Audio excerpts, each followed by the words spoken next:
Bonita's Kitchen, and thank you for joining us. What I'm going to be making for you today is shepherd's pie. The reason for this recipe today is a viewer's pick, and we've been running that for quite some time, a viewer's pick of the month, and we try to do at least one. So it's only a few ingredients in this dish, so I'll show you how I do it.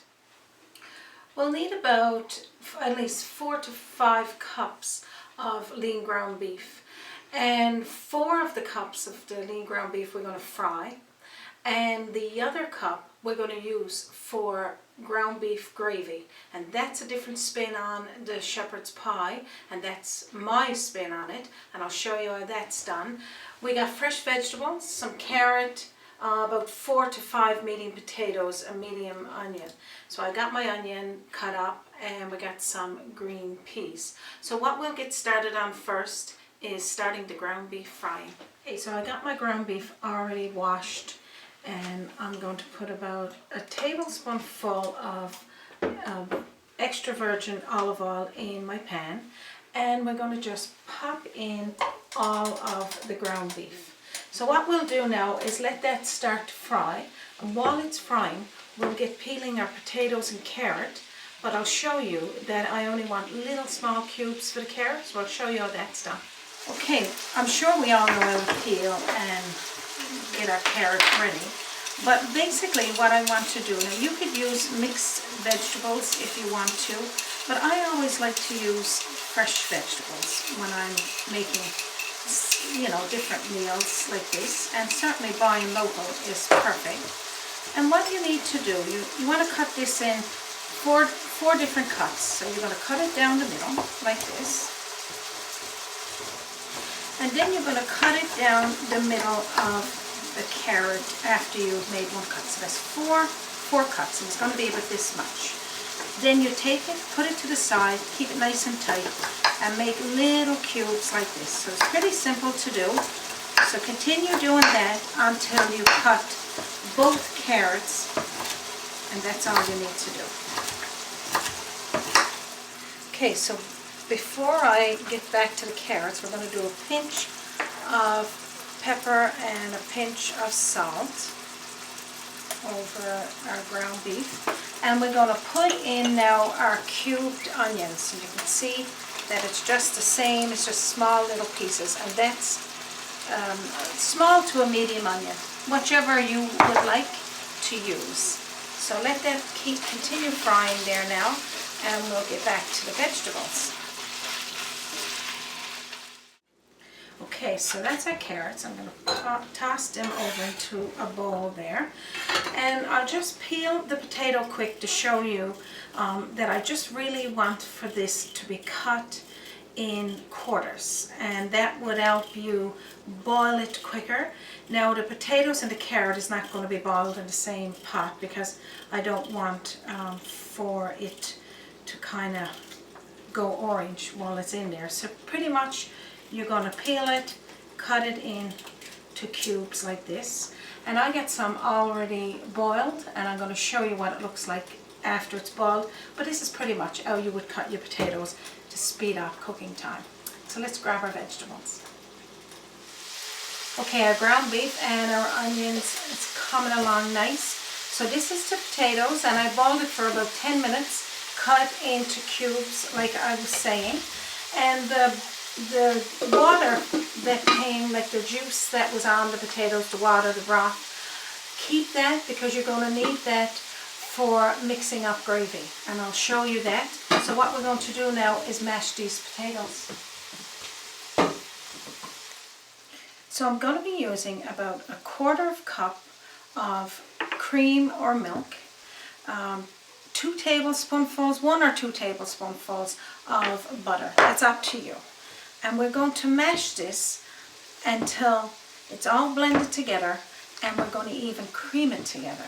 Start with using your masher, or if you want to put it in your food processor. That's entirely up to you. Okay, so I just took a minute away from mashing my potatoes just to stir the ground beef. So it's coming along nice. The onions are starting to fry. And I'm going to leave it there like that till it starts to get a little bit of golden brown.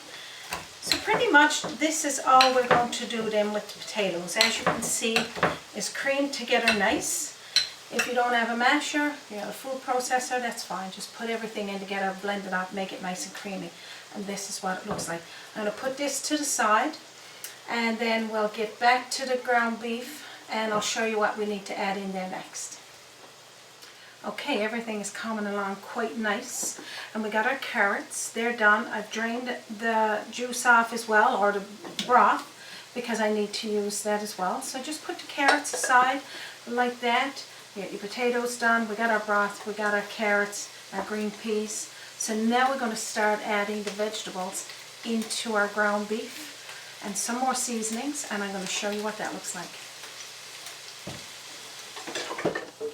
Okay, so this is coming along quite nice, and it smells absolutely amazing in here.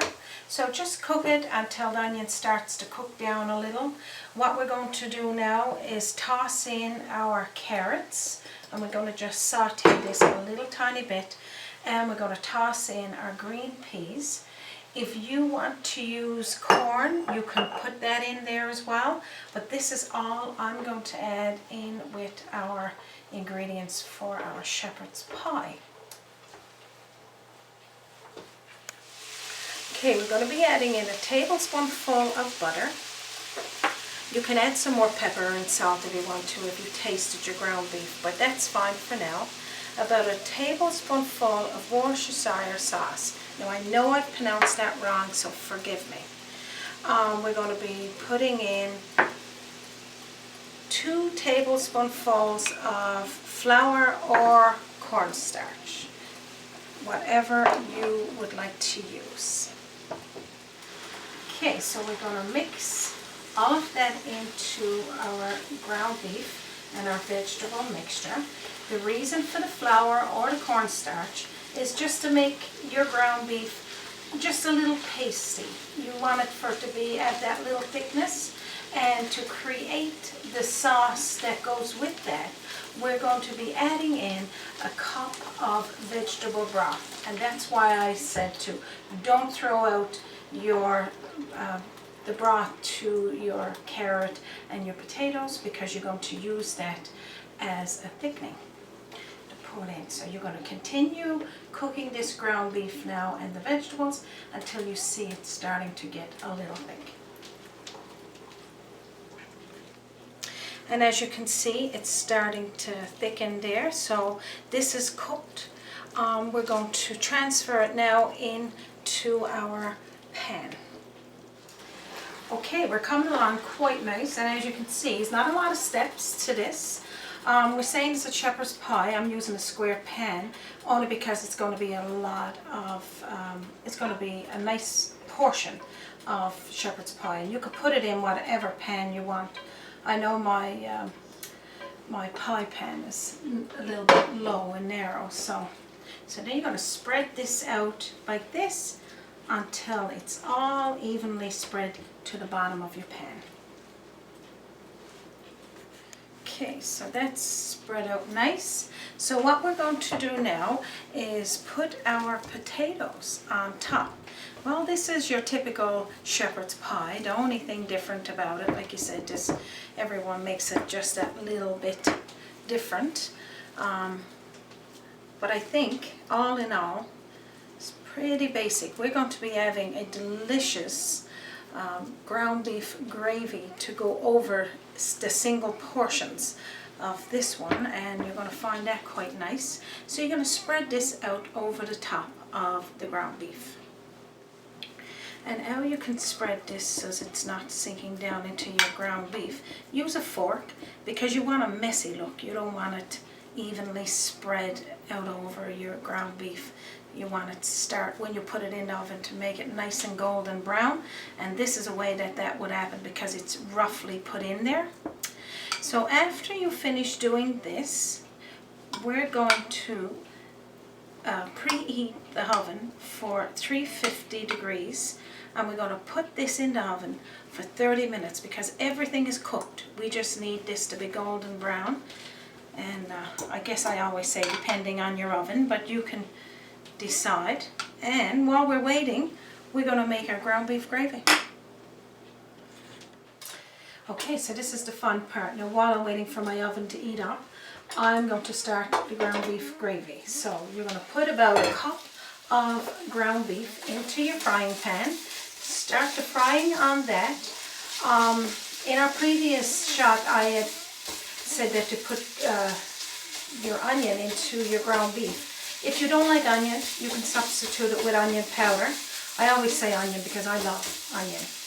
And the same thing with this here, with our gravy.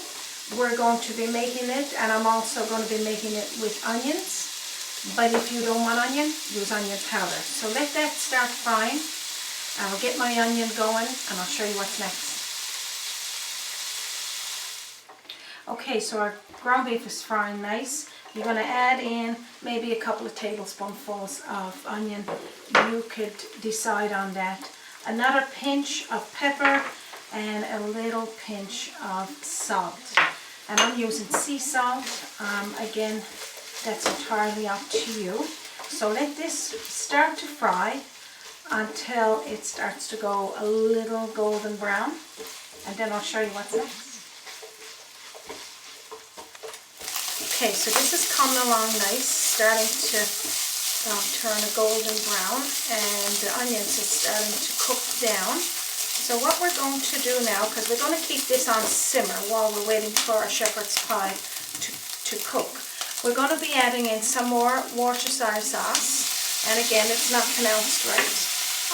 If you don't have that, you could use Maggie's. It's a seasoning. That's what my son likes to use. It's used for soups and stews. We're going to also add in some flour, about a tablespoonful or so, or you can put 2, depending on how much gravy you like to make. Stir that around till it starts to get a little tasty. As you can see, it slows down the cooking there.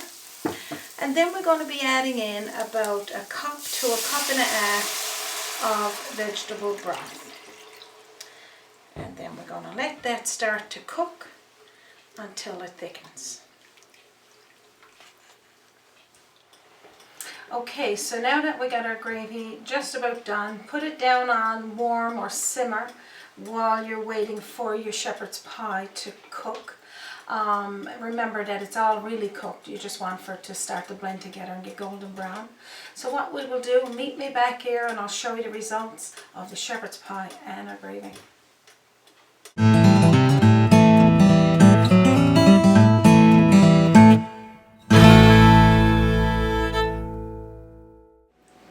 Okay, our shepherd's pie is ready. Now I'm going to put it down there, let it cool a little bit for a second. I know that's not very long. And I'm going to dump the gravy into my gravy bowl. And anyone that knows gravy, you always want to keep gravy hot. So if you don't have one of these gravy bowls that got the chance for you to put a candle in under to keep it hot, then keep it on the damper to keep it going. Now let's cut out a nice piece and show you what it looks like. Okay, so now I'm going to cut out a nice helping for my plate to show you. So I'm just going to go around the sides just a little. If you let it just cool down a little tiny bit more, you might get it all in one piece. But if you don't, it doesn't matter. It's going to look delicious no matter how it comes out of this dish. Okay, so let's just scoop up a nice piece. Okay, so I might have to do this in 2 stages just to show you, because again it's still hot, but you take extra meat from your piece. Oh my gosh, this looks absolutely delicious. Now how delicious did that look? And now I'm just going to put a nice helping of gravy over the top. And as you can see, we got the ground beef in under, we got the ground beef now on top. We got fresh bread to dip in our gravy and our cup of hot tea. How good is that? So now I'm going to have a little taste of this delicious shepherd's pie. Smells amazing in here.